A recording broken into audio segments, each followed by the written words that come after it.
আল্লাহ তাআলা বলতেছেন ইন্নাল্লাহা মা'আস সাবিরিন, নিশ্চয় আমি আল্লাহ ধৈর্যশীলদের সাথে আছি। যারা ধৈর্যশীল তাদের সাথে আছে কে? একটু মনোযোগ দিয়ে শুনবেন। আল্লাহ হজ নবীকে দুনিয়াতে দিলেন, যাকাত আল্লাহ নবীকে দুনিয়াতে দিলেন, রমজান মাসে রোজা আল্লাহ নবীকে দুনিয়াতে দিলেন। কিন্তু আমরা যে 5 ওয়াক্ত নামাজ পড়ি, এই নামাজটা কিন্তু আল্লাহ নবীকে দুনিয়াতে দিলেন না, আল্লাহর আরশে নিয়ে গিয়ে নবীকে 5 ওয়াক্ত নামাজ দিলে। এই 5 ওয়াক্ত নামাজ নবী পাইলেন। পাওয়ার পর যখন দুনিয়াতে আসলেন, সুবহে সাদিকের সময় আল্লাহ নবী হেরেমের মধ্যে ফজরের 2 রাকাত ফরজ নামাজ আদায় করলেন। নামাজটা আদায় করার পরে নবী যখন হেরেম থেকে বের হচ্ছেন, সর্বপ্রথম যার সঙ্গে নবীর দেখা হলো মেরাজের পরে, সর্বপ্রথম যার সঙ্গে দেখা হলো তার নাম হলো আবু জেহেল। নামটা কি? আসলে কি আবু জেহেল নাম? আবুল হাকাম না, ওর নাম হলো উমর ইবনুল হিসাম। হ্যাঁ, নামটা খেয়াল করবেন। নবী সবসময় 2টা উমরের হেদায়েত কামনা করত, একটা হলো উমর ইবনুল খাত্তাব আর একটা হলো উমর ইবনুল হিসাম। তো সেই যুগের মানুষ তাকে জ্ঞানী বেশি হওয়ার কারণে আবুল হাকাম বলে ডাকতো। আবুল হাকাম মানে জ্ঞানীর বাপ।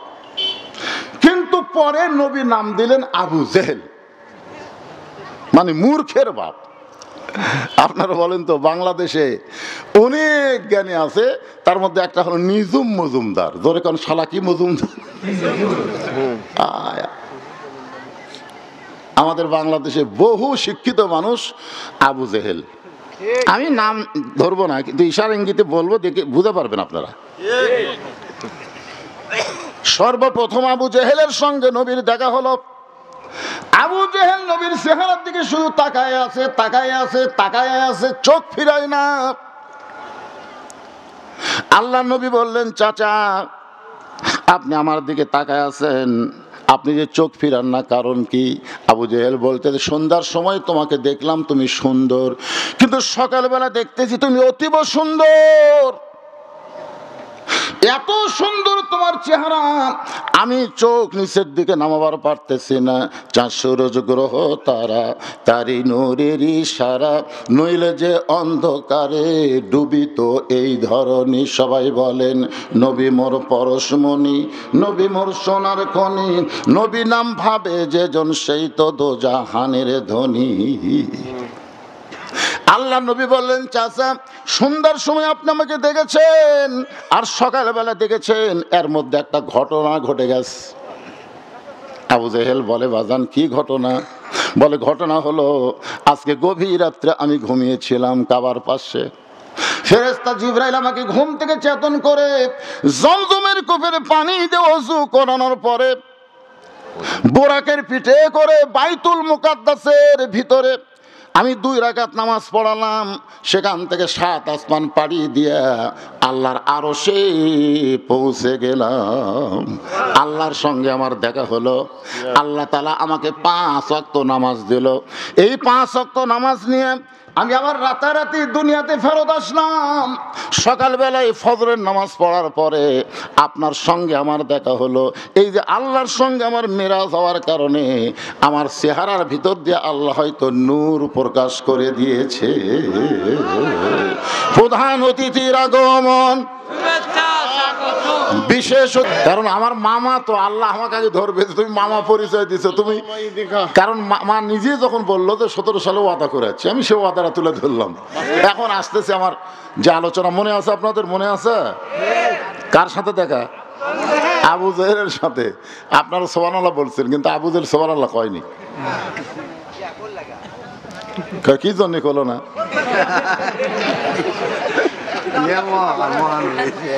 আল্লাহর নবী বললেন, চাচা আজকে গভীর রাত্রে আমি ঘুমিয়েছিলাম, ফেরেশতা জিবরাইল আমাকে ঘুম থেকে চেতন করে জমজমের কূপের পানি দিয়ে ওযু করানোর পর বোরাকের পিঠে চড়ে বাইতুল মুকাদ্দাসের মধ্যে গিয়ে 2 রাকাত নামাজ পড়াইলাম। সেখান থেকে 7 আসমান পাড়ি দিয়ে আল্লাহর আরশে গেলাম। আল্লাহর সঙ্গে আমার মেরাজ হলো। আমি জান্নাত দেখলাম, জাহান্নাম দেখলাম। আল্লাহ আমাকে 5 ওয়াক্ত নামাজ দিল। জোরে কোন কয় ওয়াক্ত? এই 5 ওয়াক্ত নামাজের ফজরের নামাজ পড়ে আপনার সঙ্গে আমার দেখা হলো। আমার মনে হয় আল্লাহর সঙ্গে মেরাজ করার কারণে আমার চেহারায় একটা নূর, আলো প্রকাশ পাচ্ছে। এই কারণেই সন্ধ্যাবেলায় আমায় যেমন দেখছেন, সকালবেলা তার চাইতে বেশি সুন্দর দেখতে পাচ্ছেন। আপনারা সুবহানাল্লাহ কছেন, আবু জেহেল সুবহানাল্লাহ কবে? আবু জেহেল বলতেছে, আমি এতদিন জানতাম তুমি পাগল, কিন্তু আজকে দেখতেছি তুমি পুরো পাগল। নবী বললেন, চাচা আমাকে পাগল বলার কারণ? বলে, তুই আল্লাহর কাছে গেছিলি কিনা, আল্লাহর সঙ্গে মেরাজ করছিস কিনা, তুই 7 আসমান পাড়ি দিয়েছিস কিনা, এগুলো জানার কথা আমার না। আমার জানার কথা হলো, আমি জীবনে 2 বার বাইতুল মুকাদ্দাসে গেছি, যেখানে যাইতে লাগে 30 দিন, আসতে লাগে 30 দিন। আর তুই কইলে আজকে রাত্রিবেলা বাইতুল মুকাদ্দাসে নামাজ পড়াইছিস। এই গাঁজাখড়ি কথা আমার কাছে বললি, আসলে তুই আর ভালো নাই, তুই পাগল হয়ে গেছিস। এই কথা বলে যখন আবু জেহেল রাস্তা নিয়েছে, নবী ডাক দে বলে, চাচা আমার যতবার ইচ্ছা পাগল বলেন, কিন্তু আপনি কোথায় যাবেন? আবু জেহেল বলতেছে, অনেক দিন থেকে আমি একটা ইস্যু খুঁজতেছিলাম। ইস্যুটা কি? আমি কিছুদিন হলো দেখতেছি কতগুলো মানুষ আমার বাড়ির দিকে থুতে দেয় আর তোর বাড়ির দিকে সালাম দেয়। আপনারা যারা হজ করছেন তারা দেখে আসছেন, আবু জেহেলের বাড়ি বর্তমানে হলো পায়খানা, পেশাবখানা, আর আল্লাহর নবীর বাড়ি হচ্ছে লাইব্রেরি। জোরে কোন সুবহানাল্লাহ। আমাকে একজন বলে যে, হুজুর হাসিনা তো পলেই গেছে, দলবল সব পলাছে, সে হাসিনার বিরুদ্ধে কথা না বললে কি হয়? কারণ হাসিনা তো আপনাকে বাংলাদেশ দিয়েই গেছে, সেই পলানো হাসিনার কথা কেন বলেন আপনারা? আমি বললাম, ভাইজান তাহলে আবু জেহেল তো মরেই গেছে। আমরা বদরের প্রান্তরে গিয়ে আবু জেহেলের কবরে পাথর মারি কেন, আর মক্কাতে গেলে আবু জেহেলের বাড়িতে পায়খানা করি কেন? কারণ আবু জেহেল যেমন খারাপ ছিল, তার চাইতে 100 গুণ বেশি খারাপ ছিল হাসিনা। জোরে কোন কথা ঠিক কি না? যতদিন মুসলমান থাকবে ইমানের বলে বলিয়ান হয়ে, ওয়াজের মধ্যে হাসিনার কথা বলাই লাগবে। জোরে কোন কথা ঠিক কি না? ফেরাউনের কথা যেমন বলা লাগে, নমরুদের কথা যেমন বলা লাগে, ফ্যাসিস্ট হাসিনার কথাও তেমন বলা লাগবে। কারণ হাসিনা তো মুসলমান না, ওই যেখানকার মাল সেখানে চলে গেছে। জোরে কোন কথা ঠিক কি না? কি বুঝতেছেন? মাঝে মধ্যে 2-1টা না দিলে তো শরীর গরম হবি না রে বা। তবে আমি খুব একটা বেশি বলবো না, কারণ আজকে রজব চাঁদে এই নামাজ সম্পর্কে মসজিদের উন্নয়ন কাকে বলে, মসজিদ ছাদ ঢালাই দিলে উন্নয়ন হয় না কি করলে হয়, সে জিনিসটা আপনাদের সামনে তুলে ধরবো। আবু জেহেল বলতেছে, তখন থেকে ইস্যু খুঁজতেছিলাম, আমার বাড়িতে থুতু দেয়, তোর বাড়িতে সালাম দেয়, আমার বাড়ির পাশে তোর বাড়ি থাকলে হবে না, এখান থেকে তোকে বের করে দেওয়া লাগবে। একটা ইস্যু খুঁজতেছিলাম কিন্তু পাচ্ছিলাম না। আজকে পাগল বানায় মক্কা ছাড়া তোকে করতে চাই। এই বলে আবু জেহেল এক দৌড়ে আবু বকরের বাড়ির দরজায়, আল্লাহর নবীর 1 নম্বর ছাত্র, জোরে কোন সুবহানাল্লাহ, দরজায় গিয়ে ডাক দিচ্ছে, আবু বকর। আবু বকর চমকে গেছে, এত বড় নেতা সকালবেলা আমার বাড়ির দরজায়। নেতা কি ভোটর দাঁড়াচ্ছে নাকি? আবু জেহেল মার্কার নেতা যারা মাঝে মাঝে আসে তারা। জোরে কোন কথা ঠিক না? আবু জেহেল মার্কার নেতা যারা মাঝে মাঝে, আবু বকর চিন্তা করে, কেরি এই সকালবেলা এত বড় নেতা, মক্কার সবচাইতে বড় নেতা আমার বাড়ির দরজায়, আমরা নেতার বাড়ির দরজা যাই, আর নেতাই আমার বাড়ির দরজায়। হযরত আবু বকর দরজা খুলে বলতেছে, নেতাজি খবর কি? আবু জেহেল বলতেছে, তোমার নবী যে পাগল হয়েছে তুমি জানো? যেই বলছে তোমার নবী যে পাগল হয়েছে তুমি জানো, সঙ্গে সঙ্গে আবু বকর বলেন, আবু জেহেল যেই কথা একবার বলেছো, ওই কথা যদি দ্বিতীয়বার উচ্চারণ করো। কি বুঝতেছেন? একবার বলছো, এই কথা যদি দ্বিতীয়বার উচ্চারণ করো তাহলে আবু বকর 3 ধাপ পিছনে, আবু জেহেল 3 ধাপ পিছনে গেছে। 3 ধাপ পিছনে গিয়ে বলতেছে, আবু বকর আমি শুনেছি তোমার মতন নরম মানুষ দুনিয়াতে নাই, আর তুমি নরম মানুষ এমন গরম হলে কেন? আবু বকর বলতেছে, আবু জেহেল যারা প্রকৃত মুসলমান হবে তারা সবসময় নরম থাকবে না, কায়দা বুঝে তারা গরম হওয়া লাগবে। জোরে কোন কথা ঠিক কিনা? বাংলাদেশে যদি আল্লাহর কোরআনের সমাজ চান, আল্লাহর কোরআনের রাষ্ট্র চান, কোরআন অনুযায়ী চলে যদি মুসলমান হয়ে মরতে চান, তাহলে আর নরম সদার সুযোগ নাই, এখন মাঝে মাঝে আমাদের গরম হওয়া লাগবে। জোরে কোন কথা ঠিক কিনা? কি বুঝতেছেন? তাহলে আর একবার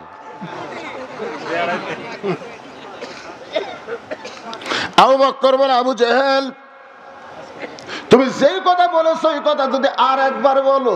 আবু জেহেল বলতেছে, আবু বকর তুমি না শুনেই এত গরম হলে কেন? তুমি কি জানো তোমার নবী আজকে রাত্রিবেলা বোরাকের পিঠে চড়ে বাইতুল মুকাদ্দাসে, যেখানে যাইতে লাগে 30 দিন, আসতে লাগে 30 দিন, সেই বাইতুল মুকাদ্দাসের মধ্যে 2 রাকাত নামাজ পড়ানোর পরে 7 আসমান পাড়ি দিয়ে আল্লাহর আরশে গেছে, আল্লাহ পাকের সঙ্গে দেখা করে আল্লাহ নাকি 5 ওয়াক্ত নামাজ দিয়েছে, আর সেই নামাজ নিয়ে দুনিয়াতে এসে সকালবেলা আমার সঙ্গে দেখা করে এই গাঁজাখুরি গল্প বলেছে। এখন বলো তো সে কি মাথা ঠিক আছে? সঙ্গে সঙ্গে আবু বকর বলে, আবু জেহেল এই কথা যদি আল্লাহর নবী বলে থাকে তাহলে এক বিন্দু মিথ্যা বলে নাই। আবু জেহেল বলতেছে, আমার সকালটাই মাটি রে।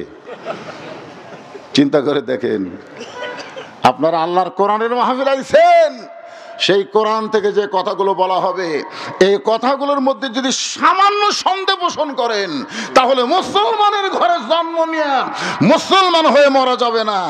আমল করেন বা না করেন, কোরআনকে বিশ্বাস করতে হবে। কুল জাল হাক্কু ওয়া যাহাকাল বাতিল ইন্নাল বাতিলা কানা যাহুকা।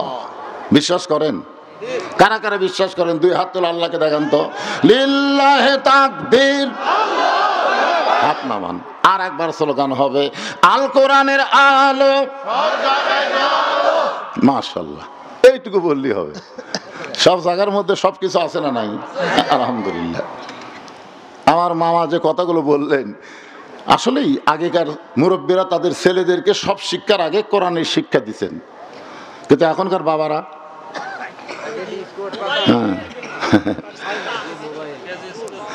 আবু বকর এক দৌড়ে আসছে নবীর কাছে। আবু জেহেলের কথা শুনে আবু বকরের কোনো সন্দেহ হয়নি, বরং বিশ্বাস করে এক দৌড়ে নবীর কাছে এসে দেখে আল্লাহ নবী কাবা হেলান দিয়া কাঁদতেছে। আবু বকরের রুমাল দিয়া নবীর চোখের পানি মুছে দিয়ে বলে, ইয়া রাসূলুল্লাহ আজকে এত খুশির দিনে আপনি এমন করে কেন কাঁদতেছেন? ওগো আল্লাহর নবী, এত খুশির দিনে এমন করে আপনি কেন কাঁদতেছেন? এই বছরে আপনার চাচা আবু তালেব মারা গেছে, এই বছর আপনার দরদের বিবি খাদিজা মারা গেছে, এই বছরে তায়েফের ময়দানে গিয়া আপনি রক্তাক্ত হলেন, আর সেই বছরে আপনি আল্লাহর আরশে গেলেন, আল্লাহর সঙ্গে আপনার দেখা হলো, আল্লাহ আপনাকে 5 ওয়াক্ত নামাজ দিল, এই খুশির দিন এমন করে কেন কাঁদতেছেন? নবী বলে, আবু বকর এই খবর তোমাকে কে দিয়েছে?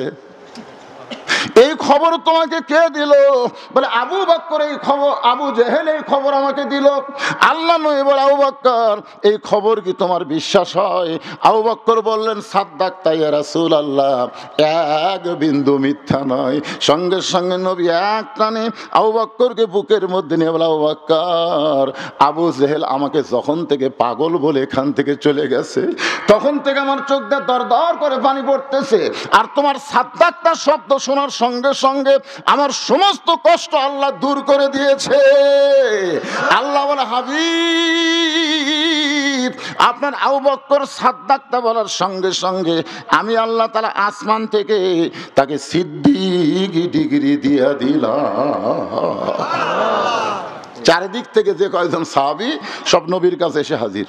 ওগো আল্লাহর নবী, আমরা শুনতে পাইলাম আল্লাহ নাকি আপনাকে 5 ওয়াক্ত নামাজ দিছে, আপনি নাকি আল্লাহর আরশে গেছিলেন, আল্লাহর সঙ্গে আপনার মেরাজ হয়েছে, আপনি জান্নাত জাহান্নাম দেখছেন, আপনি বাইতুল মুকাদ্দাসের মধ্যে 2 রাকাত নামাজ পড়াইছেন।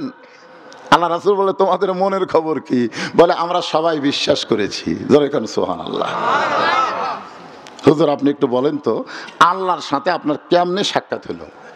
মানে সাক্ষাৎ তো হয়েছে, এটা বিশ্বাস করি, কিন্তু সাইজটা কিরকম?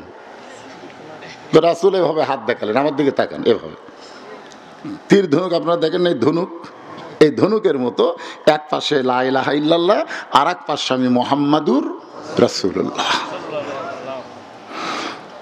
ওমর ফারুক বললেন, ইয়া রাসূলুল্লাহ এই নামাজ পড়লে কি হবে? যে নামাজ আল্লাহ আপনাকে দিল, এই নামাজ পড়লে আমাদের হবেটা কি? আল্লাহ তাআলা বললেন, ইন্নাস সালাতা তানহা আনিল ফাহশাই ওয়াল মুনকার, একমাত্র নামাজই পারবে মানুষকে যাবতীয় খারাপি থেকে বাঁচাই দিতে। আমি সংক্ষেপে এটা একটু বন্ধ করে দিয়ে একটা কথা বলতেছি।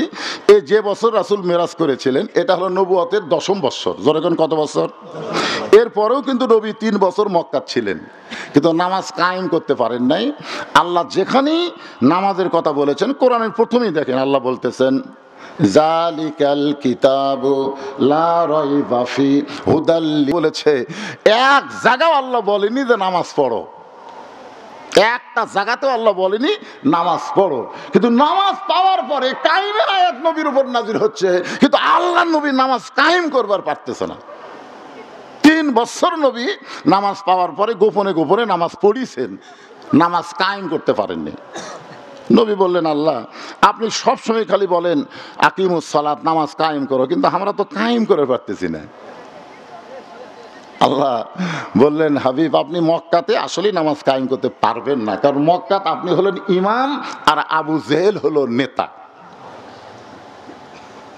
মক্কাতে আবু জেহেল কি? আমাদের বাংলাদেশে যারা নেতা তারা হলো আবু জেহেলের মতন। জোরে কোন কার মতন? কথা বলা লাগে ভাই জান। আবু জেহেলের মতন নেতা। আর মসজিদের ইমাম হলো আল ওলামা ওয়ারাসাতুল আম্বিয়া, নবীদের ওয়ারিস আলেমেরা। এই দেখ আলেম বসে আছে মসজিদের ইমাম, মসজিদের মেম্বরত বসে যে খুতবা দিবি, খুতবা দেওয়ার আগে তো কিছু বাংলা কথা বলা লাগবে, তাছাড়া আরবি তো আপনার বুঝবেন না। কারণ খুতবার মধ্যে সুদের বিরুদ্ধে ওয়াজ আছে, ঘুষের বিরুদ্ধে ওয়াজ আছে, বেপরদার বিরুদ্ধে ওয়াজ আছে। ইমাম সাহেব আগে চারিদিকে তাকায়, কি করি রে, আমার কেশিয়ারই সুদ খায়, সভাপতি সাহেব বড় চাকরি করে ঘুষ খায়, একটা মুসল্লির বইয়ের পর্দা নেই। এখন খুতবার বাংলা বলবার গেলেই কেশিয়ার সভাপতি সমস্ত মুসল্লি বাদ দেবে, এই নেতাক বাদ দে, ইমাম বাদ দে, এটা চলবে না, এটা আমাদের বিরুদ্ধে ওয়াজ করে। আল্লাহর নবী ছিলেন ইমাম আর আবু জেহেল ছিল নেতা, যার কারণে মক্কায় 3 বছর নামাজ গোপনে হয়েছে, প্রকাশ্যে নামাজ কায়েম হয়নি। প্রকাশ্যে নামাজ কায়েম করতে গেলে আল্লাহ বলেছেন, আল্লাযীনা ইম্মাক্কান্নাহুম ফিল আরদ, মুসলমানের মধ্যে কাউকে যখন ক্ষমতার চেয়ার দেওয়া হবে তার 1 নম্বর দায়িত্ব হলো বাল্য বিয়ে বন্ধ করা। একদম ঠিক আছে। 1 নম্বর দায়িত্ব হলো মাদক মুক্ত সমাজ করা। 1 নম্বর দায়িত্ব হলো বেপর্দা নারী মুক্ত সমাজ গড়া। 1 নম্বর দায়িত্ব হলো পদ্মা সেতু নির্মাণ করা। 1 নম্বর দায়িত্ব হলো রাস্তার উপর ওভার রাস্তা করা, নাকি? যতগুলা দায়িত্ব, এগুলা দায়িত্ব কিন্তু 1 নম্বর না। 1 নম্বর দায়িত্ব হলো আকামুস সালাত, নামাজ কায়েম করা। আজকে বাপে নামাজ পড়ে, বেটা নামাজ পড়ে না, দাদা নামাজ পড়ে, নাতি নামাজ পড়ে না, স্বামী নামাজ পড়ে, বউ নামাজ পড়ে না। ধরে কোন কথা কন না কেন? আবার বউ নামাজ পড়ে, স্বামী নামাজ পড়ে না।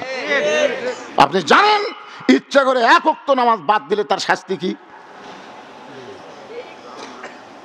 মান তারাকা সালাত মুতাম্মিদান ফাকাত কাফারা। ইচ্ছা করে 1 ওয়াক্ত নামাজ বাদ দিলে সে কুফরি করলো। এই জন্যে এলা আমাকে কয় না, মামা বললো না, এই কথাটা খুবই মনে কষ্ট লাগলো। যে ওয়াজ হচ্ছে কিন্তু মানুষ পরিবর্তন হচ্ছে না। ওয়াজ দিয়ে মানুষ পরিবর্তন হলে নবীর চাইতে ভালো ওয়াজ কেউ জানে? সেই নবীর ওয়াজ দেয়া আবু জেহেল পরিবর্তন হয়নি। আবু জেহেল সাইজ করা লাগছে বদরের যুদ্ধ। জোরে কথা কন না কেন ভাই? কথা বলা লাগবে না। ওয়াজ দিয়ে আমাকে ওয়াজ দিয়ে কি হচ্ছে? ও যে একটা সাইকেলের রুহুল আমিন যুক্তিবাদী কয় না যে একটা টিউব কানা হয়ে গেছে, এখন ওই টিউব খুলে একটা পটি মারছে, আবার কিছু দূর যাওয়ার পরে আবার টিউব কানা হচ্ছে, আবার খুলে একটা পটি মারছে। আমরা বক্তারা মাঝে মধ্যে আসি, কানা টিউব পটি দেই, কিন্তু খালি পটি দিলে হবে না, ওই কানা টিউব পাল্টে নতুন টিউব লাগান লাগবে। জোরে করে কথা কন না কেন? ওয়াজ হচ্ছে পটি, পটি, এই পটি মারতেছি খালি, পটি দিয়ে কাম হবে? এই জন্য আনুনাজ্জিলু মিনাল কুরআনি মা হুয়া শিফাউ ওয়া রাহমাতুল লিল মুমিনিন। আল্লাহু আকবার।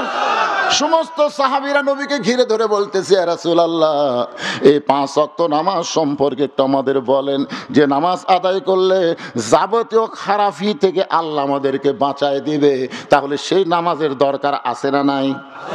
দরকার আছে না নাই? খালি বাংলাদেশে নামাজ কায়েম হয়ে যাক, প্রত্যেকটা ছেলের হাতে 5G কেন 6, 7G মোবাইল থাকবে, ওরা কোনোদিন অশ্লীল ভিডিও দেখবে না, দেখবে না।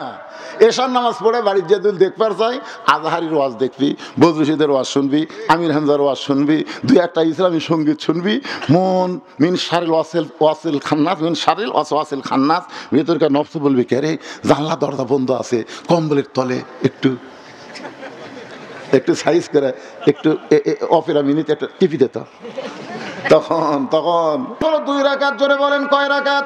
2 রাকাত। যোহরের ফরজ হলো 4 রাকাত, আসরের ফরজ হলো 4 রাকাত, মাগরিবের ফরজ হলো 3 রাকাত, এশার ফরজ হলো 4 রাকাত। এই সর্বসাকুল্যে 17 রাকাত নামাজ আল্লাহ আমাকে দিয়েছে। ফজরের আজান দেওয়ার 8 ঘন্টা পরে জামাত হবে, যোহরের আজান দেওয়ার 15 মিনিট পরে জামাত হবে, আসরের আজান দেওয়ার 15 মিনিট পরে জামাত হবে, এশার আজান দেওয়ার 15 মিনিট পরে জামাত হবে। কিন্তু মাগরিবের আজান দেওয়ার 15 মিনিট পরে যদি মুসল্লি আসে, আচ্ছা খালি মসজিদ দেখবে, জামাত নাই। আপনার বলেন তো কারণ কি? 4 ওয়াক্ত নামাজের আজান দেওয়ার 8 ঘন্টা 15 মিনিট পরে এসে আমরা জামাত পড়ি, আর মাগরিবের আজান দিয়াই জামাত। কারণ কি? না জানলে কি সময় কমবে, না জানলে বলবেন জানি না, আরো জোরে। আপনারা বলেন তো, ফজর 2 হলেও জোর, যোহর 4 হলেও জোর, আসর 4 হলেও জোর, এশা 4 রাকাত ফরজ জোর, কিন্তু মাগরিব 3 রাকাত হলো জোর। কারণ কি? হ্যাঁ, আজকে জানেন, একটু মনোযোগ দিয়ে শুনুন, আজকে জানার দরকার আছে নাই? ওমর ফারুক বলেন, রাসূলুল্লাহ, এই মাগরিবের 3 রাকাত ফরজ নামাজ আজান দেওয়ার পরপরই কেন পড়া লাগবে, আর এই 3 রাকাত বেজোর কেন হলো? এই নামাজ পড়লে আমাদের লাভটা কি? একটু মেহেরবানি করে বলেন। আল্লাহ নিয়ে বললেন, সাহাবীরা রে, আমার ওপর আল্লাহ যেই কোরআন নাজিল করেছে, এই কোরআনের মধ্যে একজন নবী আছে, যেই নবীর নাম হলো ইয়াকুব নবী। জোরে বলেন, নাম কি?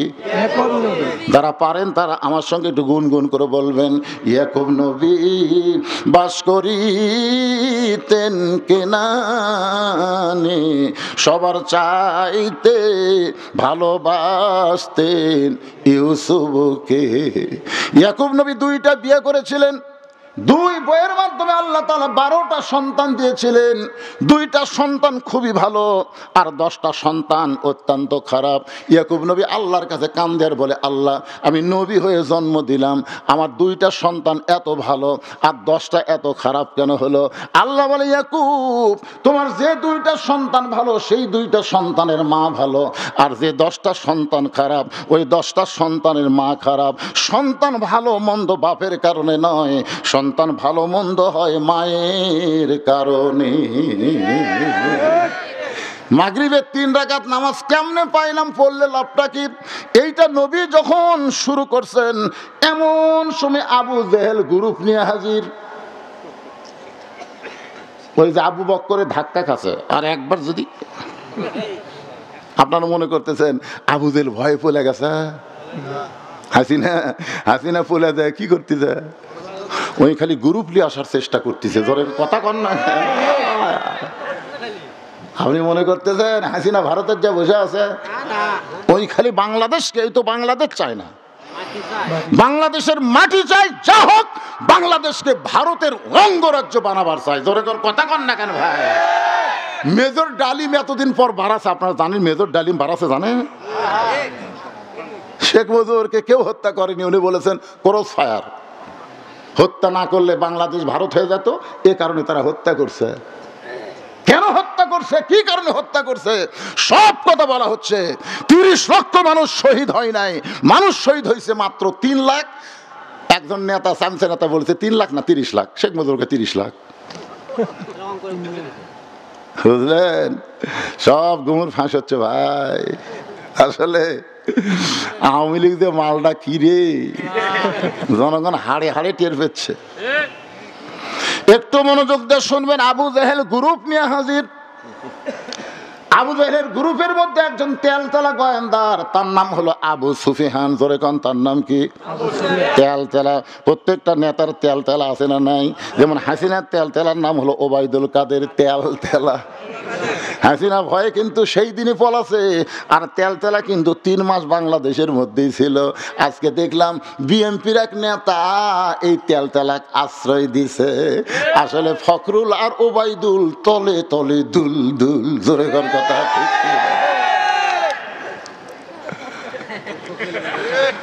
কি বুঝতেছেন? তেলতেলা বোঝেন? হায় হায় রে, মাজা ভাঙ্গা উঠতে পারে না, 3 জন ধরে তুলে দেয়, আর মাইক সামনে পাই কয় খেলা হবে। এরে খেলবার গেলে মাজাত বল থাকা লাগবে রে তেলতেলা। এই আবু জেহেলের তেলতেলার নাম হলো আবু সুফিয়ান। জোরে বলেন, নাম কি? আবু সুফিয়ান চিল্লায় বলতেছে, ও মুসলমানের নবী, তুমি যাই বলো মুসলমান বিশ্বাস করে, কিন্তু আমরা বিশ্বাস করি না। তুমি যাই বলো মুসলমান বিশ্বাস করে, কিন্তু আমরা বিশ্বাস করি না। এমন সময় হযরত ওমর ডেনে গেছে। আপনারা বলেন তো, আবু জেহেল আবু বকরের দরজাত না যায়, যদি ওমরের দরজাত যাইতো? আবু বকর খালি এইরকম করছে, উমর কি এইরকম করতো নাকি? এটাতে হযরত উমর এটা আছে, এই তেলতেলা তো আর জানে না। উমর লাভ ধরে বলতেছে, কাফের শয়তানেরা, আল্লাহর নবী আমাদেরকে 5 ওয়াক্ত নামাজের মধ্যে মাগরিবের নামাজ নিয়ে আলোচনা করতেছে, এখানে তোদেরকে ডাকছে কে? এই শয়তানেরা। যেই কসে নবী যদি খালি বলতো, ওমর ওই আমার সকালবেলা পাগলা হয়ে গেছে, আবুদের সকালে পাগলা কসে, আবার গ্রুপ লিয়াচ্ছে ধর। আপনারা বলেন তো, আলী আর উমর যদি 2 জন দৌড়ে আসা ধরে, একটাও বাঁচবি? কথা কর না কেন বাঁচবি? এমনি তোমর ফারুক যে রাগ করে খাড়া হচ্ছে, নবী উস্কা না দিয়ে নবী বললেন, এজলেস এজলেস ইয়া ওমর, ওমর বস। এখান থেকে বোঝা গেল বাংলাদেশের ইসলামী দল করে, কোরআনের দল করে, তারা কোনো অন্যায় উস্কে দেয় না। যদি দিত, 6 আগস্টে কোরআনের দলের কোন কর্মী বাংলাদেশের কোন দোকান, কোন বাড়ি কুচি লুট করে নাই। জোরে কোন কথা, ঠিক না? যত দোকানপাট যা পুড়ে দিছে, লুট করছে, এলা কোন দল? নাম কওয়া লাগবে না, খালি ইশারা বাসত। আপনি দেখান তো যে হুজুর আপনাকে দলের একজন কর্মী আমার দোকানের তা মাল লেগেছে, বলেন বলেন। কারণ যারা রাসূলের দল করে, যারা কোরআনের দল করে, তারা নবীর সুন্নতকে অনুসরণ করে। জোরে কর কথা, ঠিক কি না? রাসূল যদি বলতো ওমর ধর, একটাও বাঁচত না। জানেন এই যে 5 আগস্টে হাসিনা পলে যাওয়ার পিছনে কারা? এই পলে যাওয়ার পিছনে কারা? এই যারা সমন্বয়ক, তারা এখন সব গুমর ফাঁস করে দিচ্ছে। এই পলানোর পিছনে হলো বাংলাদেশ জামাত ইসলাম আর ছাত্র শিবির। জোরে কোন কথা, ঠিক কিনা? আজ থেকে 10 বছর আগে ওরা হাসিনাকে সাইজ করে পারতো, কিন্তু তখন করেনি। আল্লাহর দিকে তাকায় ছিল যে আল্লাহ কবে আবাবিল পাখি পাঠায়, সেই দিন সাইজ হবে। আপনারা কোন তো 6 আগস্ট ঘোষণার পরে একদিন আগে কেন ডাক দেওয়া হলো? ঢাকা অ্যাটাক কিন্তু 6 আগস্ট ঘোষণা করা হলো না, পরে আবার এটা একদিন আগে ডাক দেওয়া হলো। কারণ কি? পাখি যে রেডি হয়ে আসা। একটু মনোযোগ দিয়ে শুনবেন, শুধু মুখের ঠিক বললে হবে না। আজকে আল্লাহর কোরআন দিয়ে আপনাদের বাস্তব দেখাবার চাই, দেখবেন না ভাইজান? সব আমরা দেখব। আমাদের কোনো ক্ষমতা নাই। যখন মক্কা বিজয় হয়ে গেল, 10,000 সাহাবী, একটা সাহাবীর অস্ত্র লাগলো না।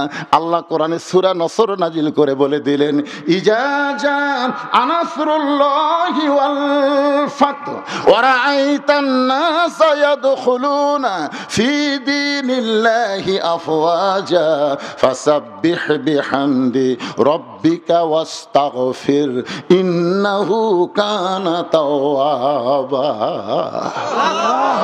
আমার এলাকার যে কয়টা হিন্দু আছে, আমার এলাকার যে কয়টা হিন্দু, সব কয়টা হিন্দু আমার মাদ্রাসায় যাচ্ছে, সব হিন্দু আছে। মুসলমানরা আসার আগে হিন্দু যাচ্ছে। ভাই আপনারা কেন? হুজুর আমরা আপনার দল কর্ম। সূরা নসর পড়ে দেখেন, পড়ে দেখেন, আগামীতে কোরআনের দলে আপনারা মুনাফিকি করলেও হিন্দুরা মুনাফিকি করবি না, ওরা জায়গা মতো সিল মারবি। জোরে কোন কথা ঠিক কিনা? আল্লাহর বান্দার একটু মনোযোগ দেন। একজন হিন্দু আমাকে বলতেছে, হুজুর আপনারা যে দুর্গা পূজার মূর্তি পাহারা দিলেন, আপনারা ইব্রাহিমের সন্তান, মিল্লাতা আবিকুম ইব্রাহিম হুয়া সাম্মাকুমুল মুসলিমিন, আপনাদের জাতির পিতা ইব্রাহিম মূর্তি ভাঙ্গা চুরমার করেছে, আর আপনারা হিন্দুদের মূর্তি পাহারা দিলেন। কেন দিলেন আমি জানি। আমি মনে করলাম হিন্দু বেন কি কয় রে। আমি বললাম বাবা তুমি কি জানো? হিন্দু বলতে যে হুজুর আপনারা মূর্তি পাহারা দেন নাই, আপনারা গোপনে ষড়যন্ত্র পাহারা দিয়েছে।